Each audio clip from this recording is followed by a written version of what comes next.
Hello all, I am doctor Suraiya Shaheen. आज मैं आप लोगों से हिंदी में बात करूंगी। How I qualified UGC net 4 times and my experience with MPhil and PhD. जब मैंने मास्टर्स कंप्लीट की इंग्लिश सब्जेक्ट में, तो मैं भी नेट क्वालिफाई करने के लिए सोच रही थी। मुझे समझ में नहीं आ रहा था कि मैं शुरू कहाँ से करूँ। कुछ लोग बोले कोचिंग ज्वाइन कर लो, कुछ लोग बोले ये बुक पढ़ लो, वो बुक पढ़ लो। सो आई वॉज कम्प्लीटली कन्फ्यूज्ड कि शुरू कहाँ से करना है। तो कुछ लोगों के सजेशन पे मैंने भी दिल्ली में एक कोचिंग ज्वाइन की, इसी एक्सपेक्टेशन के साथ कि मेरा भी शायद जल्दी नेट हो जाए।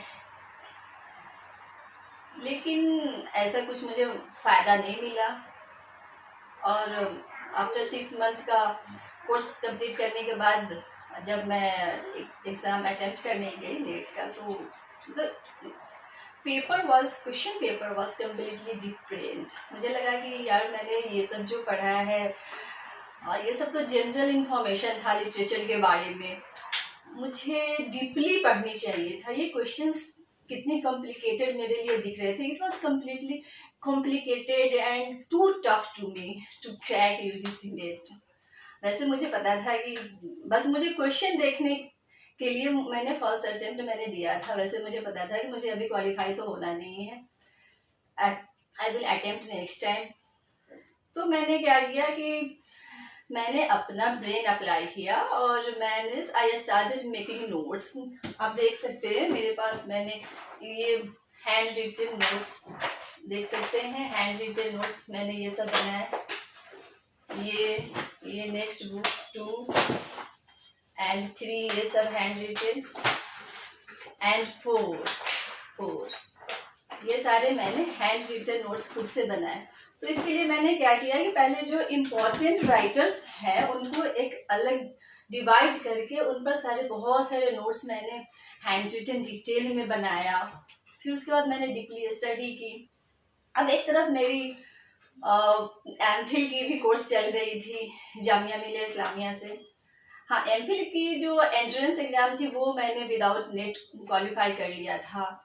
हाँ, भले ही मुझे सिलेबस नहीं पता था, एंट्रेंस एग्ज़ाम के सिलेबस मुझे बिल्कुल पता नहीं था, बट मैं उस टाइम क्या था कि मैं नेट का प्रिपरेशन कर रही थी।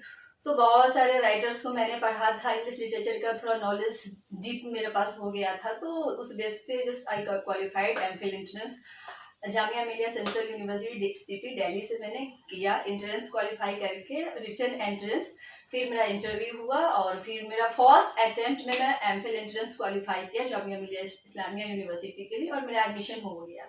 अब एडमिशन तो मेरा हो गया, बट एक टेंशन मेरा बना हुआ था, यार नेट भी तो क्रैक करना है, ये मास्टर्स और एमफिल लेकर क्या होगा। सो एनी हाउ मुझे नेट क्रैक करना है। तो मैंने मेरे जो नोट्स थे उसको मैं अच्छे से पढ़कर रिवाइज करके फिर से मैंने एग्ज़ाम दिया और then I qualified. It was 2017 5 November और 2017 का ईयर था और नेट का एग्ज़ाम था।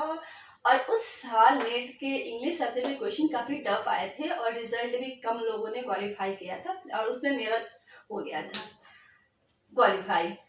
अब था कि चलो अब तो एमफिल भी मेरी कंप्लीट होने ही वाली थी और 5 नवंबर आई थिंक नवंबर में मेरा एमफिल का डिसर्टेशन भी सबमिट हो गया।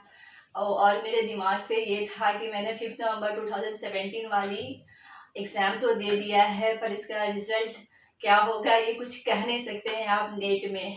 तो लेकिन और मुझे ये था कि नहीं, एमफिल क्वालिफाई और नेट क्वालिफाई करने के बाद ही मुझे पीएचडी करनी है। तो मैं किसी यूनिवर्सिटी के लिए मैं अप्लाई नहीं कर रही थी पीएचडी के लिए। तो मैंने क्या, मेरा जनवरी 2018 में मेरा नेट क्वालिफाई भी हो गया और उसके बाद कंटिन्यूअसली मेरा 4 टाइम्स नेट क्वालिफाई हुआ कंटिन्यूअसली।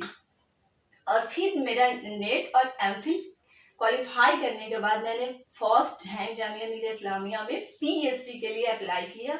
बस एक यूनिवर्सिटी में मैंने अप्लाई किया और फर्स्ट अटेम्प्ट में मेरा पीएचडी इंटरव्यू क्वालिफाई हुआ, मैंने प्रपोजल लिखी, मैंने डिफेंड की और मेरा सिलेक्शन फर्स्ट अटेम्प्ट में ही हो गया लकीली आई कैन से, क्योंकि सीट्स काफ़ी कम होते हैं और एडमिशन मिलना ही बड़ी बात होती है सेंट्रल यूनिवर्सिटीज़ में दिल्ली में, आपको पता है। तो इस तरह से बात ये है कि बात हम लोग नेट की कर रहे हैं, तो अगर आज मैंने एमफिल नेट 4 टाइम्स करके और पीएचडी किया है तो बात ये नहीं है कि 1-2 घंटे पढ़कर हमने किया है। मैं ये कहना चाहती हूँ स्पेशली नेट स्टूडेंट्स को कि आप वर्क हार्ड करो। बात ये नहीं है कि आप बड़ा से बड़ा कोचिंग ज्वाइन कर लेते हो तो आपको लगता है कि हाँ यहाँ से मेरा क्वालिफाई हो जाएगा। आप कितना भी बड़ा कोचिंग ज्वाइन कर लो, कितने भी रिप्यूटेड टीचर्स को कोचिंग ज्वाइन कर लो, पढ़ लो, बट आपका नहीं होगा नेट जब तक कि आप सेल्फ स्टडी नहीं करते हो। जैसे मैंने आपको बताया कि ये सब मैंने सेल्फ स्टडी किया, ये सब हैंड रिटेन है। सेल्फ स्टडी आपको करना होगा, there is no shortcut for hard work. आपको करने ही होंगे, 8 आवर्स तो आपको पढ़ने ही पड़ेंगे, तब जाकर होगा। मेरे एमफिल के टाइम में थोड़ी सी टाइम कम थी तो नेट क्वालिफाई करना मुश्किल था, लेकिन एक ही साथ मेरा दोनों हो गया। और जब मैं पीएचडी कर रही थी तब भी मैंने अलग से थीसिस लिखने के साथ साथ आई रोट 2 बुक्स, मैंने 2 बुक्स अलग से भी लिखा। तो इस तरह से मेरी जर्नी हुई।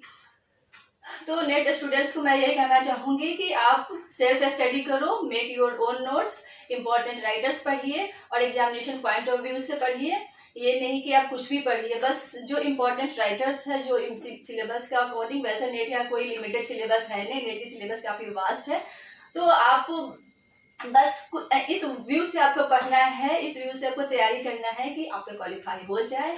आप हार्ड वर्क कीजिए, आप 1-2 घंटा के स्टडीज नहीं होते हैं, आपको कम से कम 7 to 8 आवर्स कंटिन्यू आपको स्टडी करना होगा, जैसे कि मैंने किया था।